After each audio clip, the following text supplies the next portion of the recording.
Today we're going to be learning how to transfer a mural to a wall using the Cobre Grid, a very powerful method of my own. I developed this system over the last 25 years and it's my choice in the 95% of the murals I make. Very powerful, super fast and the cheapest of all the methods because we barely lose any paint. This method is the synthesized version of the traditional grid. It's a series of master squares, big shapes, with the possibility of dividing those massive squares into 2 layers of details. 4 boxes or even 16 boxes out of that master square. I'm going to show you how to read it and how to apply it to save time and to make the best out of this, because it will help you to find not only the main shapes but the details too, like the eyelashes, the glows, the wrinkles, the direction of the hair, everything. So stay with me if you want to learn this super strong and powerful method. This is Cobre from ARTISTHUB.STUDIO.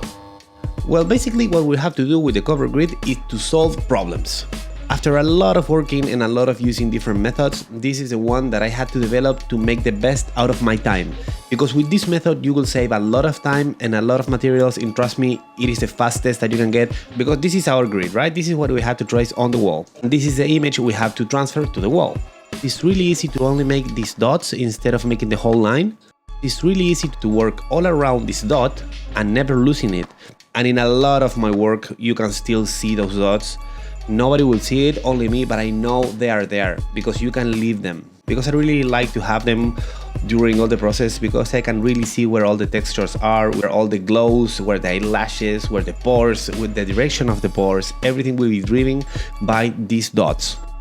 These are the master squares and they are very big. When you make them very big, it's very easy to cover the whole wall. Since they are very big, in some areas it's going to be really hard to trace the shapes and make them accurate. That's why you can divide them just by eye.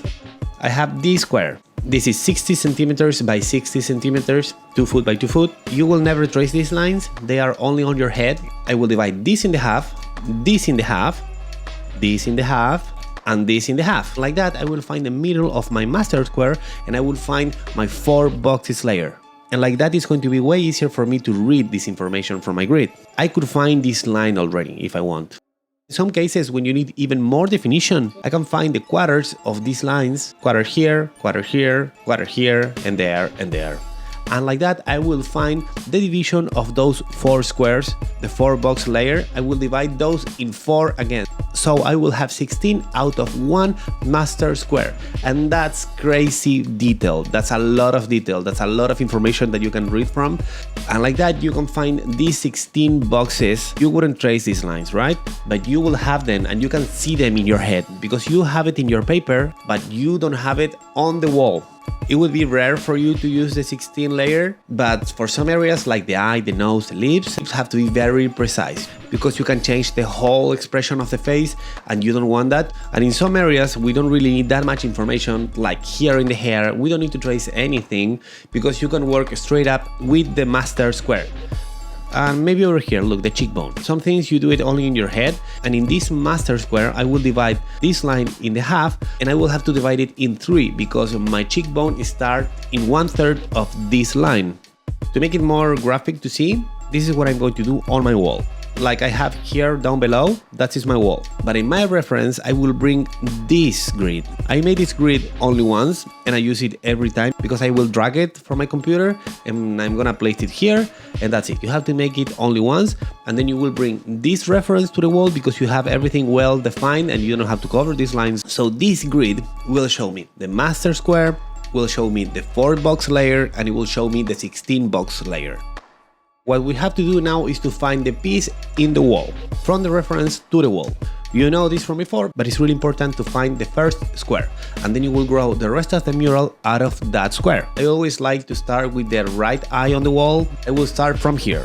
It's going to be in the master square 3 in horizontal and 2 in vertical. So I count 1, 2, 3, and then 1, 2, 3, and then vertical 1, 2, 1, 2. So I know the square that I had to start from. Let's make a little mark here so we don't lose the reference. Now we can zoom in here and focus only in this master square. This particular square is asking me for more detail. So what I'm going to do is to divide this in the half, this in the half, and this in the half, and that will give me the center. This is all by eye. And like that, I pretty much have the information that I need, but I don't feel satisfied with it, and I will go with the 16 box layer. So like that, I will find my 16 in here, and like that it's going to be way easier for me to find the eye. I'm gonna focus in this section, right? To find this line, it is 1/4 of this section. I know that my eye will start about here. And then my second mark would be the half from this 16 to the middle of the master square. That's my point. That's my mark. So like that, I have to drag the rest of the eye. And now about here in my middle is coming down the eyelid. So like that, I will find this mark. The top of the eyelid is right here in the quarter. So it would be about here in my wall, in this quarter. And it's going a little below this 16. So it would be about here. And then I will link it with the previous mark that we did before. And like that, I will find the rest of the parts that makes my eye. Now I will move to the other master square. This one is not ready, the first one is not ready, but I know that I can grow my mural and then I will go back for detail. I don't really need these two 16s in here. I can get away just with the 4th. So what I'm going to do is to mark here, here and here, and that will give me the half of the master square. So we'll go here, here, I already have this one. So like that I can find the middle. But I will need the 16 only in the half of the master square. So I will find it here. If I see here my reference, my eyelid starts right here in that 16. If I trace my line here, I know that the eyelid will go to this quarter here pretty much in the vertical line, and it will end up right here. So I know like this, I will trace a line and I will link those marks.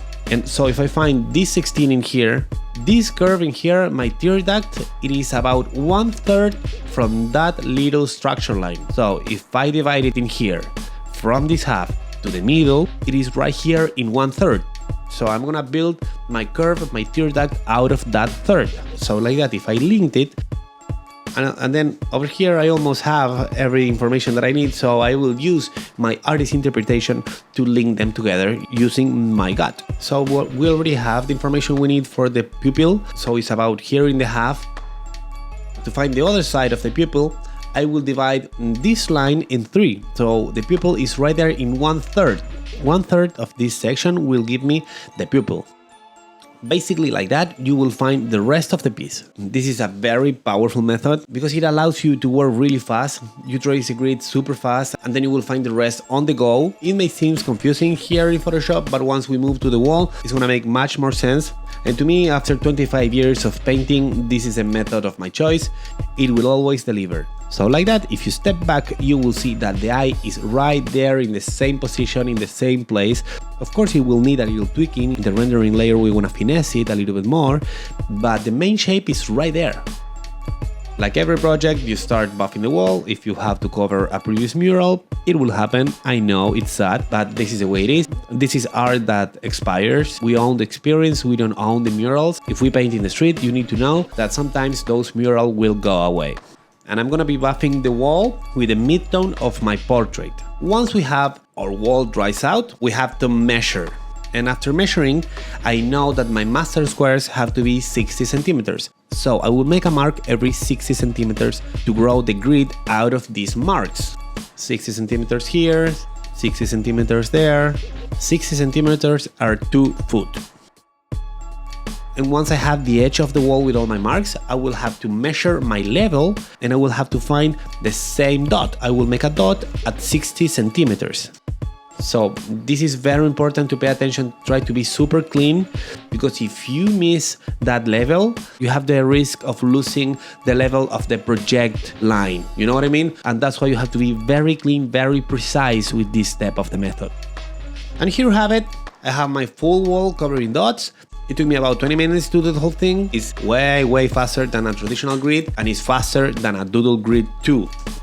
And as I showed you before, I'm gonna start with the left eye of my character. 1, 2, 3 in the horizontal row.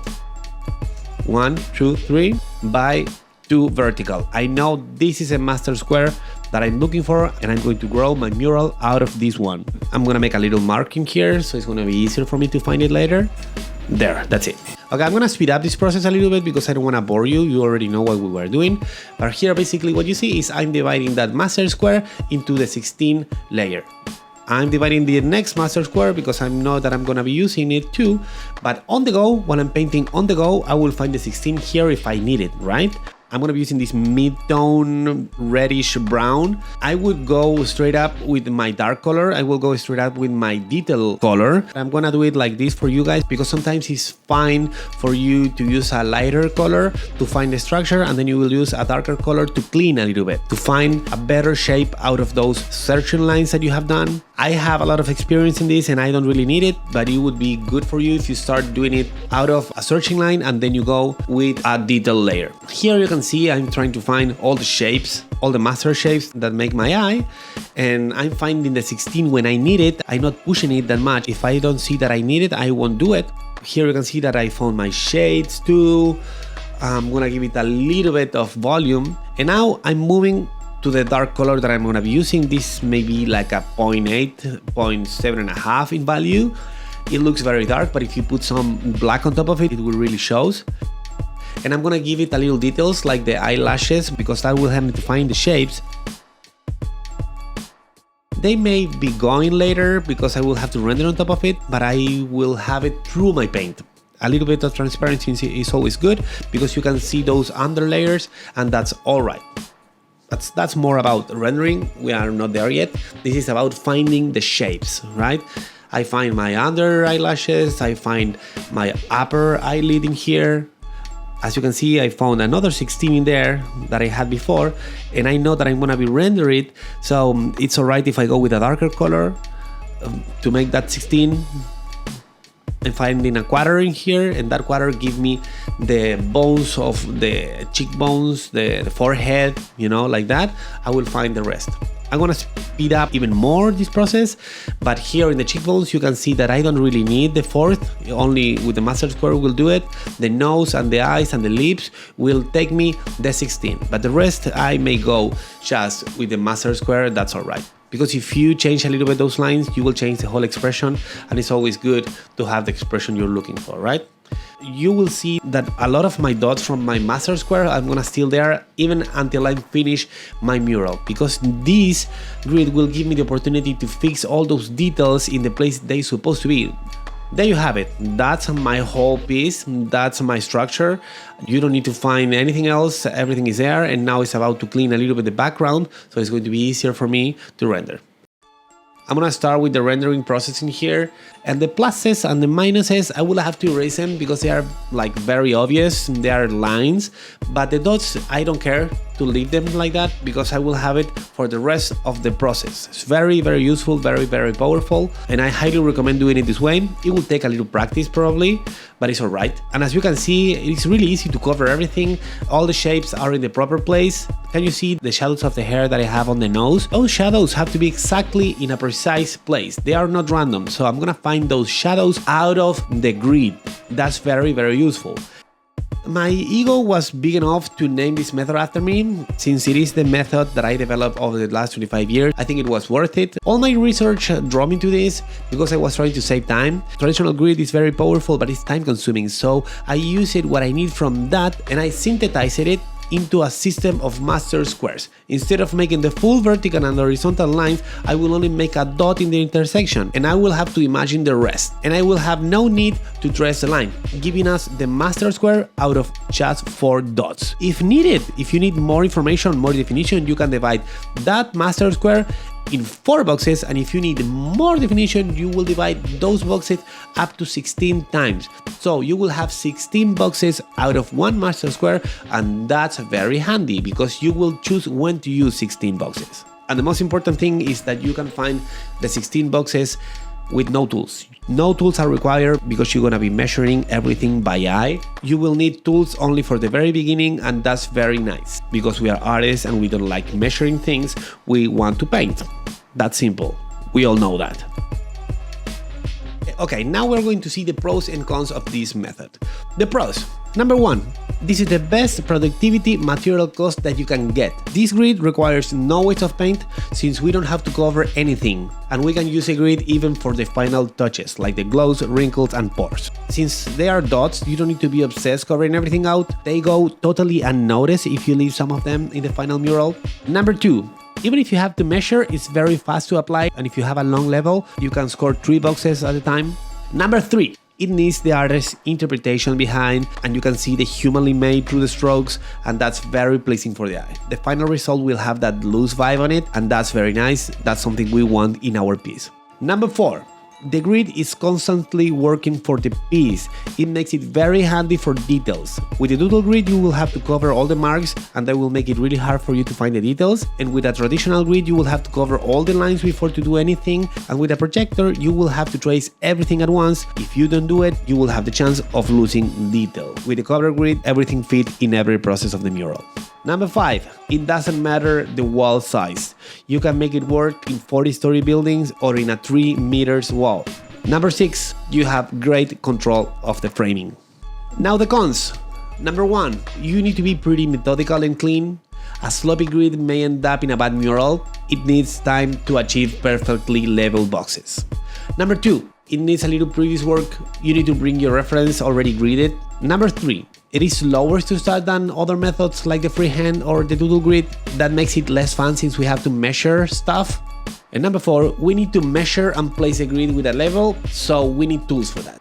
Overall, this is the best method you can get. I would truly recommend adapting your skills to this one since it is very powerful, and the best part of it is that you don't have to waste money and materials. And it's super fast. Plus, you can use this method in the whole process, not only for placing the mural on the wall, but for the details too. You can use the grid for the whole process, and this is the only method that does that. The rest of the methods will only help you to transfer the design to a wall. They won't help you to find detail.